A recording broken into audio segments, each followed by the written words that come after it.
A talented mage is constantly mistreated by his childhood friend, an alchemist, who unfairly criticizes his low material gathering rate, even though he's the only one capable of collecting rare resources. Tired of the toxic treatment, he cuts ties and moves to a quiet frontier town, where he begins a peaceful, slow life, using his abilities freely and finally gaining the recognition he deserves. At 19, Lloyd worked at a drugstore. He knew better than most that freshness mattered. He had not forgotten this when he brought the flower back. Ruby examined it without looking at him, turning it slowly between her fingers. She had already told him, more times than he could count, that the quality of alchemy depended entirely on the quality of what went into it. He knew she was going to say it again. She did. Lloyd tried to explain that he had handled it carefully in his own way. She dismissed this without raising her voice. His way was not the standard. He grabbed his head and said nothing more. The flower was called Florid Einsel, the phantom flower. It had taken Lloyd a week to locate it.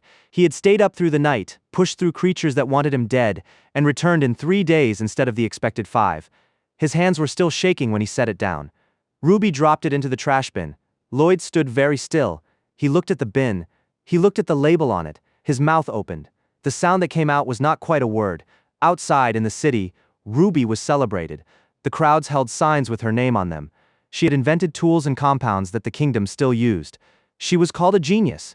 She was called kind. Lloyd knew her differently. She looked at him now the way she looked at substandard materials, with the calm certainty that something needed to be replaced. Everything produced in her lab had to be top quality. She said this not as an opinion but as a condition of existence. Lloyd pointed out that this had been another failed attempt to source what she needed. She told him, without particular heat, that this was simply another failed attempt to find materials. He did not argue further. The structure of alchemy was straightforward. The alchemist developed the recipe and handled the compounding. The assistant mage gathered what was needed. Ruby's success rate as an alchemist stood at 100%. Lloyd's success rate at gathering materials stood at 40%. The average assistant mage in the kingdom collected at 90% or above. Ruby let this number sit between them. Atori's reputation had taken another blow. The commission would not be delivered on time. She reminded Lloyd that his duty was to bring her materials she found acceptable when she needed them. Lloyd apologized. She looked at him. Everyone was talking about Lloyd. His collection rate was the lowest in the kingdom, and Ruby made clear that she found this embarrassing. He was useless. He was slow. If he had the time to apologize, he had the time to do his job correctly. Lloyd apologized again. She told him, with more force than anything else she had said, to stop apologizing every time. It was annoying. He said he was sorry. Something shattered against the floor. Society had its opinion of Lloyd. Ruby's harassment was consistent and documented in the way that patterns become documentation, through repetition. When he had once pointed out that breaking things was unsightly, she had told him plainly that someone like him had no standing to tell her anything. He had reached the end of something. He could feel where it stopped. He told her to end it. Lloyd told Ruby he was finished being her assistant mage. He was leaving Atori. Ruby looked at him. Her expression was not anger. It was the expression of someone who had heard a sound they could not immediately identify. She told him to remember that she wanted curry for dinner, and to be back before evening. Lloyd said, louder, that he meant it. Their arrangement was over today. She told him there was no need to make a formal production out of leaving. If he wanted to go somewhere, he should go. The item box materialized when he called for it, a small chest appearing from nothing, into which he began transferring his things. Ruby muttered, mostly to herself, that his personality had always been exhausting. Lloyd opened the item box and found a letter already inside it. She had slipped it in before he called it. The letter asked him to pick up Earl Grey tea on his way home. He stood outside the building with the letter in his hand. He needed to leave. He moved through the storage area, collecting what was his, placing each item into the box without looking at anything too closely. Anywhere else would do. Outside, he sat in the city plaza and watched people pass. He told himself it was fine to feel what he was feeling. Then he caught himself folding the Earl Grey errand into a mental route and stopped. He looked up. A dragon crossed the sky above the city, unhurried, turning in the open air without reference to anything below it. The dragon went where it wanted. No contract held it, no schedule, no list of failures. Lloyd watched it until it was too small to track. 2 children nearby were pointing at him and calling to their mother. He was, apparently, crying in the middle of a public square. He walked toward the city gate. He found a carriage heading out. A town where no one knew his name was waiting at the other end of the route. He allowed himself a small private satisfaction at the thought and settled in. The carriage was narrow. The 2 other passengers, a young man named Mars and an elf girl named Lara, were sitting very close together and appearing to find this convenient. the carriage filled with a warmth that Lloyd had not planned for. He held a book and did not read it. He thought, without meaning to, that he had always admired Ruby a little. Not in the way Mars was looking at Lara, more in the way a person can admire something that has completely ruined their life. He wanted the couple to acknowledge that he was also present in the carriage. They did not. A memory came without invitation. A younger Ruby outside an unfamiliar building, calling his name across an empty courtyard. She had been crying. Young Lloyd had told her irritably to stop it. She apologized. She said she was just hungry. He had handed her bread. She held it and told him, looking at something beyond him, that she was going to become the best alchemist in the country. From an orphanage to a noble's life. That was the plan. She said it with total conviction and then ate the bread very quickly. She asked him to be her assistant mage. He said yes. They had worked without looking up from their respective roles. Ruby compounded. Lloyd sourced. Atori built a name. Ruby was eventually granted the title of alchemist, a rank given to those the kingdom considered irreplaceable. After that, she had become someone else entirely. Lloyd in the process had become tired in a way that went deeper than effort. The carriage lurched to a sudden stop. Lloyd had been sitting with the memory and muttering in a way he had not noticed was audible. Lyra startled badly. Mars apologized for her, explaining that she said whatever occurred to her without filtering it. The coachman was shouting something from outside. Mars suggested they step out and look. Lloyd said he did not really mind either way and followed. Outside, the road had been interrupted. A creature had come up from the ground, a worm of a scale that made the carriage look like a pebble beside it. The horse lay collapsed in the dust. The coachman was some distance away and still making noise. Lloyd looked at the thing blocking his route to a quiet life and did not say anything. Mars stepped forward without hesitation, declaring he would protect Lara regardless of the cost. Lara told him not to be an idiot. Nobody surrendered before a fight had even started. She was terrified, but she said it with conviction. Lloyd watched the worm and thought about Mars and Lara. He had fought this creature before. He told Mars he might be able to offer something useful. Mars grabbed his hand with both of his and said he was very glad Lloyd was there. Lloyd noted privately that he and Ruby would never have spoken to each other like this. Lloyd told Mars the creature's weak point was its head. A direct strike there would finish it. Mars pointed out reasonably that the head was attached to something enormous and asked how one was supposed to get close to it. Lloyd told him to figure something out. Lara announced, in front of everyone, that they clearly could not rely on the introvert after all. The word landed on Lloyd with a small audible impact. He processed it and said nothing. Mars told her that was not helpful. Lara watched Lloyd walk toward the worm and go still. The creature lunged. Lloyd did not move. Then the worm's head came apart. Lloyd cast the spell directly into the worm's mouth. The explosion took the head with it and kept going. Lara was lifted off her feet by the force of it.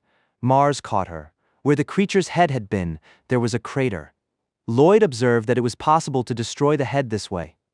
He told Mars he was sorry the advice had not been more practical. Mars told him with some feeling that the advice was entirely beside the point. Lara had not recovered.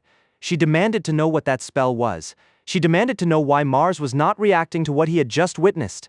She called Lloyd's magic impossible, a cheat, something that could not exist. Mars winced. She was also, he noted internally, criticizing his magic at the same time. Lloyd asked, genuinely, what was wrong with his magic? The coachman had collected himself and gotten the horse moving again. Back on the carriage, Lara introduced herself properly. She was a mage too, as it happened. Mars pointed out that anyone carrying a staff might be a mage. Lloyd agreed this was fair. Lara told Mars his thinking was prejudiced. Lara grabbed Lloyd and asked him to teach her magic. She called him master. She said please. She was enthusiastic enough that Lloyd had to brace against the weight of her. He told her he was not that skilled a mage. The word master echoed in him anyway. His entire working life had been spent being told he was useless and that his only value was his proximity to Ruby. Someone calling him master, even incorrectly, landed somewhere unexpected. Lara wanted to know if it was true that he had left Ruby's service. She said she would help. Mars pointed out that she should not say things like that if she wanted to be trusted. Lara apologized to Lloyd for the rude things she had said earlier. Lloyd told her people made mistakes when they were young and asked only that she use her magic responsibly. He smiled when he said it. Lara became very still. Mars watched her with mild concern. Lloyd said she could even be a guarantor for any debts he might carry. Lara asked who Lloyd really was. Lloyd wondered, briefly, whether these two would still want anything to do with him once they knew. He asked if they knew Ruby the alchemist. Lara did, the greatest alchemist in the country, the inventor of elixirs and magic dolls, someone whose name had been written into history. Lloyd asked if they knew the name of Ruby's assistant mage. Lara's answer came with specifics. The one with the 40% material collection rate. The incompetent one, Whenever Ruby failed a commission, it was because of him, 100% of the time. Every time she read about it, she hoped he would hurry up and die. Lloyd sat with this for a moment. He told her he was that Lloyd. Lyra's face went blank. She got very close to him. He told her that was too close. She was still processing. Mars was also unsettled. Lloyd said it was fine to be hated. Lyra, once she had recalibrated, told Lloyd he was an amazing mage and asked him to have more confidence in himself. Lloyd summarized, mostly to himself, that he had quit being Ruby's assistant mage and come to Manurva for a fresh start. Making 2 new acquaintances this quickly felt like luck. He thanked them. They told him they would help. His name was Lloyd Nelver. He told them this at the gate of the city, with some solemnity. Mars and Lyra immediately began suggesting he update his image. Lloyd said he was fine. 3 weeks after leaving the capital, he had arrived at Manurva, the city of life, in the South Light region. He was done with people like Ruby. Ahead of him was a slow, uncomplicated routine. He walked through the gate and looked at the city opening up in front of him. His second life. It started here. Or so he thought, that night. Something fell out of the sky and hit the city. Lloyd stood in the street and looked up. A figure descended through the debris, surrounded by shards of ice, and told whatever was below her that this was as far as it would go. It was his first night in Manurva. Lloyd had not expected his second life to end this quickly. A few hours before the incident on his first night in Manurva, Lloyd arrived in the city for the first time. Manurva was 3 weeks from the capital by carriage, and yet the streets were full and loud. Mars explained that the city ran largely on adventuring work, which gave it an economy that didn't depend on proximity to power. Lyra asked if Lloyd wanted to join them as an adventurer. He said he did not think that was quite his type. Lyra explained what adventurers did: killing monsters, gathering materials, exploring dungeons. Lloyd noted, quietly, that this was not so different from being an assistant mage. Lyra steered everyone toward lunch to discuss it further. Over lunch, Lyra announced with considerable energy that she and Mars would help Lloyd build his second life. Lyra also mentioned that there was a communicator nearby, the Sunlight, willing to help people like Lloyd. Lloyd told her she did not need to put it that way. She pointed out that she had eaten her meal on the carriage and was not paying for his. Lloyd had eaten on the carriage too and saw no reason to spend money he did not need to. Lyra found this unacceptable. She showed him the tapioca milk tea currently popular in Manurva and rated it 10 out of 10. Lloyd agreed they should eat lunch. The communicator asked Lloyd to write down the job he wanted. Lyra suggested he consider being a guide. Lloyd stared at the paper. The thoughts in his head were not helpful. Ruby's voice kept surfacing, demanding materials, demanding curry, calling him trash. He could not think of anything. Lyra told him it was fine to write down a job he had never considered before. He agreed too quickly and wrote. His list ruled out adventuring. Ruby might track him that way. Dungeons were out for the same reason. He wanted to be outdoors. He wanted to use magic. He did not want blood on him. Lyra suggested a tool shop. He could apply his knowledge from years of material gathering. Lloyd thought this was not a bad idea. Then the thought of Ruby arriving to purchase alchemy ingredients stopped him. He went rigid. Lyra asked if he was all right. He pictured Ruby at the counter, recognizing him, telling him to hand over materials for free. His face made his thoughts visible. Lyra suggested carpentry. Lloyd went with it. The roof he completed was assessed as terrible. The homeowner thanked him warmly. The woman who appeared to inspect it told him to rebuild the whole thing. It was Ruby. She materialized everywhere his thoughts had been trying to avoid. Mars appeared and proposed that they simply become adventurers together. Lloyd considered this.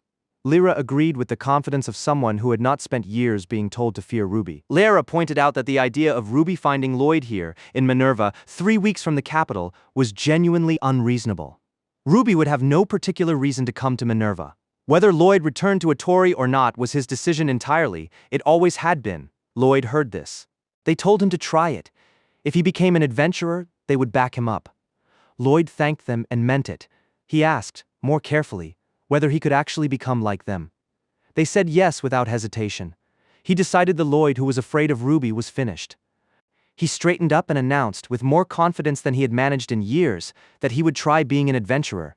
He was a new Lloyd now. Mars said this was a big step forward. Lyra said the declaration sounded a little depressing. Lloyd said it felt good to walk somewhere without being afraid of someone. He was smiling when he said it. They walked past a bronze statue.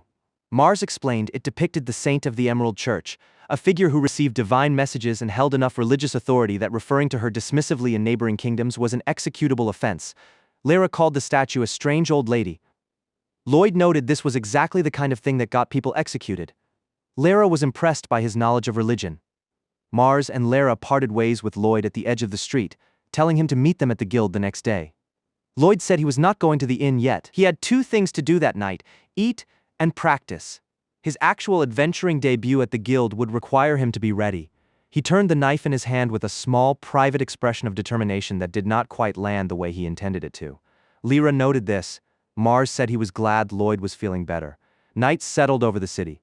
2 men stopped Lloyd on the street. They said they were short on cash. Lloyd said, under his breath, that he did not want his adventuring life to end before it started. One of the men asked what he was muttering about. The ice hit the street before Lloyd could process what was happening. The spell was Ice Spear, high-level magic, precise, powerful, and it came from above. The men scattered. A voice from somewhere above the street announced that this was as far as their actions would take them. A figure descended and stood between Lloyd and the men. She told them to stay put. One of the men asked if she was looking for trouble.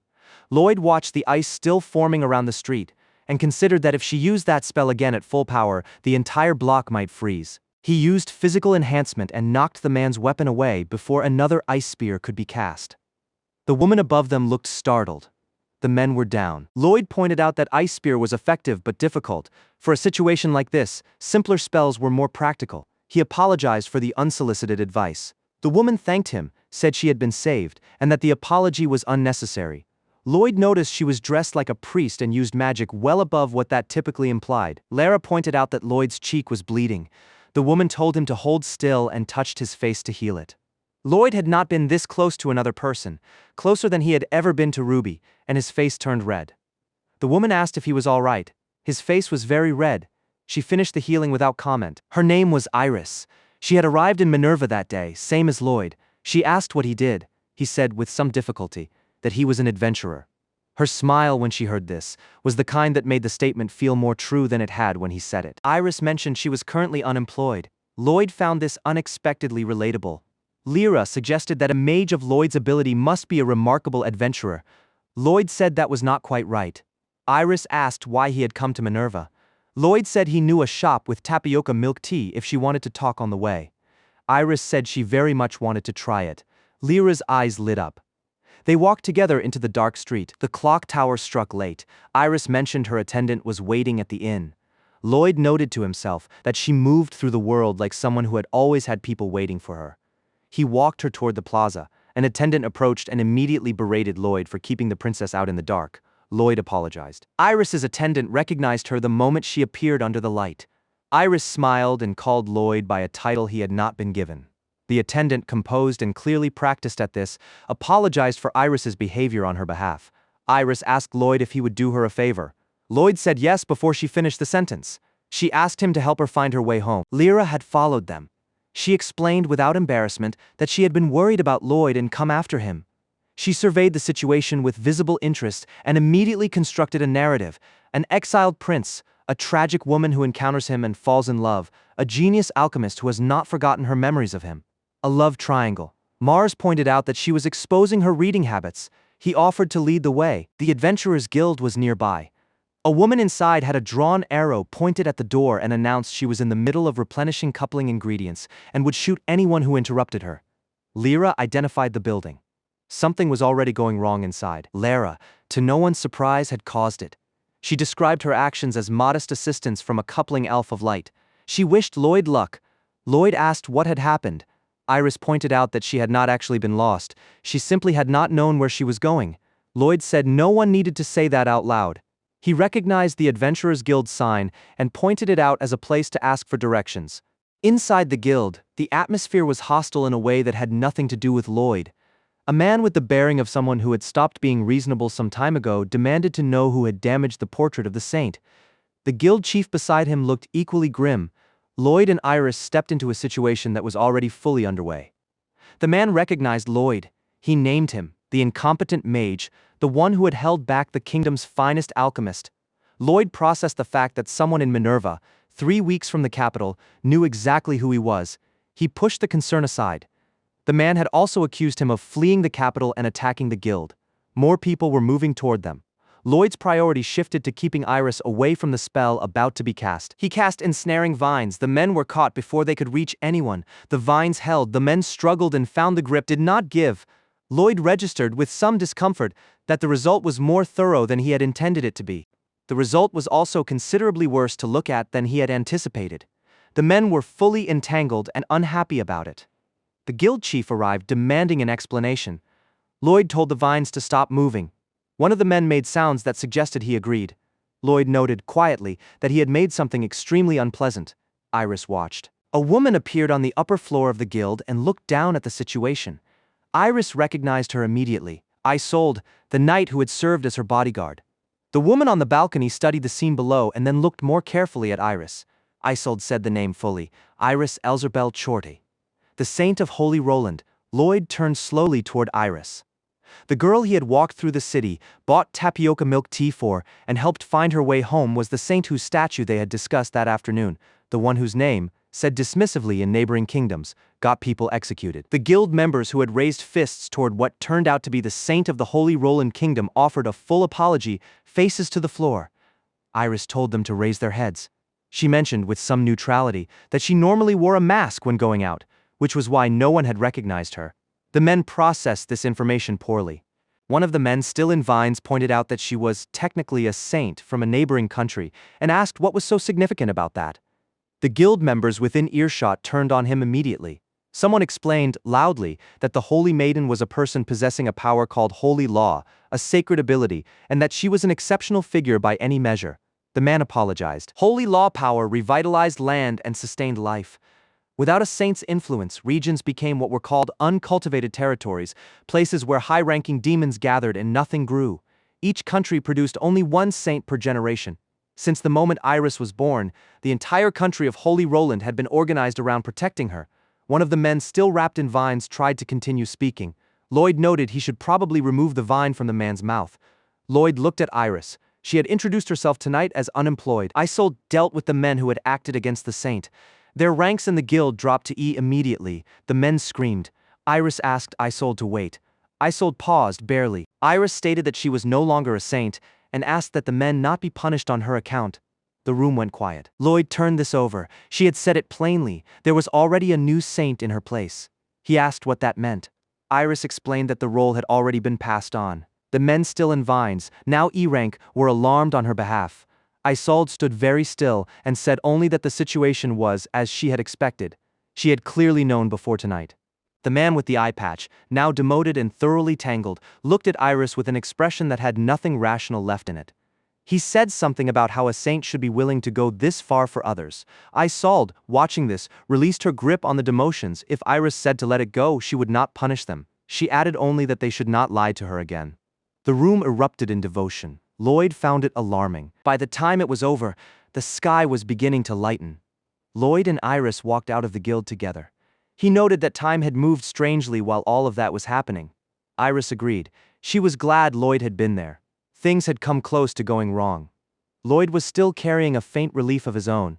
Isolde led them down a side street, indicating which direction the inn was. Iris apologized for getting Lloyd caught up in trouble connected to her reputation. Lloyd told her it was his reputation that had drawn the first hostility, not hers. She disagreed. The getting lost part was entirely on her. She said she had enjoyed the conversation that night. Then she said something quieter. This was her first memory as simply Iris, not as the saint. She had not known what to do after her title was gone, so she had wandered out into the city at night. She asked Lloyd not to apologize. Iris had been a saint her whole life. Lloyd understood something of what it meant to have a role define every part of your existence, and to lose it. He did not say this directly. Iris noticed his expression and asked if he was all right. Lloyd said he had just wanted to thank her. She said there was no need. Isolde smiled at this, briefly, from a few steps ahead. Iris stepped toward Lloyd and called him by a formal title. She said that when he spoke formally like that, she expected too much. She asked if he could do something for her, anything at all. Lloyd looked around, processing the weight of the request. He landed on the clock tower nearby. He pointed at it and said he wanted to go up there. Iris said that was fine. Lloyd used physical enhancement and went up the outside of the tower faster than anticipated. Iris was startled into a yelp. He caught her before anything went wrong and kept moving. He apologized when they reached the top. She said it had surprised her. The city spread out below them in the pre-dawn dark. Iris said it was beautiful. Isolde from somewhere below called up for them to watch their footing. Lloyd told Iris about the magic light stone. a material created by a craftsman named Hikui, which stored sunlight through the day and emitted it at night, illuminating the entire city from the street-level lamps. He had seen this effect from the mountains many times while searching for materials and found it steadying. Dawn was beginning at the horizon. He told Iris not to look away. As the first sunlight hit the stones, they flared all at once across the city, every lamp catching the morning simultaneously. The city lit up from below while the sky opened from above. Lloyd told Iris he was nobody special, an assistant mage who had run away from a life that had worn him down and ended up here. But even someone like him had something to show, a view he liked, to a person who mattered. Iris was quiet for a moment. Then she said it was really beautiful, Iris said. She wanted to find her own place in this world. She said it looking out at the city, not at Lloyd. Something hit Lloyd in the back of the head. He lost his footing. Iris grabbed him, she was stronger than expected, and held him from going over the edge. She demanded to know if he was throwing himself off a roof. Lloyd said he had absolutely not intended that. The projectile had come from Lara, perched on a nearby rooftop with a look of complete satisfaction. She had, apparently, used a coupling arrow to nudge them together and considered the results a success. Lloyd had wanted to live up to the expectation Iris had placed in him. He had not expected it to involve nearly falling off a building. Lloyd laughed at himself. Iris blinked at him, then smiled. She said he was a strange person. He asked what kind of life she wanted in her new place. She said he had already exceeded whatever she had imagined and laughed. He thought about what she had said on the rooftop and found he was curious about the answer. Iris said she wanted relaxed days with a new friend. Lloyd turned the phrase over, relaxing. He said he would have to think about that. On the roof below, Lyra declared victory. I sold from the clock tower, watched the two of them sit together above the waking city, and said it had gone exactly as planned. I sold asked Lara to tell her more about the story she had pieced together, the one about Lloyd and what had brought him to Manurva. Lara, still very pleased with herself, was happy to oblige. The scene shifted to the royal capital, Ruby's atelier. An auditor stood in the atelier and informed Ruby that it had been over a week since a commissioned request was placed. Ruby asked if they could simply wait until her assistant mage returned. The auditor said no. As a result of the missed deadline, the atelier's rating was being dropped from A to B. Ruby's expression made her opinion of this clear. Ruby understood what the demotion meant. The atelier's rank was the foundation of its credibility, and her own standing depended on it. She ran after the auditor and demanded he wait. He did not slow down. 3 weeks, Lloyd had not come back in 3 weeks. She wanted to know what he was thinking. The other assistant mages she had tried to bring in had also failed her. They had promised to help with her request, and then refused her, citing reasons she found completely inadequate. Ruby told herself the materials were not that difficult to obtain. If Lloyd could manage them, anyone could. The mages who had refused her were simply jealous. She decided talented people always drew that kind of interference. She directed her anger outward at everyone in her path. Then she went quiet for a moment. She said it was all Lloyd's fault. Ruby resolved to find a new assistant mage. She would become a chronicle-class alchemist, the same rank as the legendary Hikui. Lloyd was not needed, not even slightly. She repeated this to herself with conviction. Someone nearby asked, in a small voice, whether there was actually a replacement available. Ruby did not answer.